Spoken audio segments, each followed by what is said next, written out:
Aha ni mu myiteguro baritegura guhaguruka. Bamwe barishyushya, abandi barasuzuma amagare yabo. Abakinnyi bose uko ari 73 bahagurutse kuri Kigali Convention Center berekeje Karongi mu burengerazuba bw'igihugu. Uyu ni Haleluya Joseph, umunyarwanda wambaye umwenda w'umuhondo, ubundi wambarwa n'urusha abandi ibihe byiza ku rutonde rusange.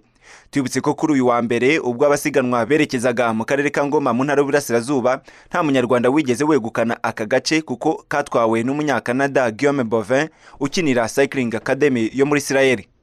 Ku isaha y'2:30 murabona ko imyiteguro igeze kure, aho abasiganwa bagiye guhaguruka hano kuri Kigali Convention Center berekeza mu karere ka Karongi, bakaba bagiye gusiganwa ibirometero birenga 124.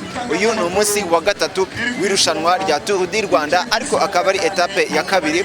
Twibutsa ko kugeza ubu ngubu ku rutonde rusange umunyarwanda Haleluya Joseph ari we ukiri imbere. Nkuko muza gukomeza kubikurikira amakuru yacu, rero tukaza kubagezaho ibivuye muri iyi etape cyangwa se muri aka gace. Ngeni Fisto Felix Habineza, Royal TV i Kigali.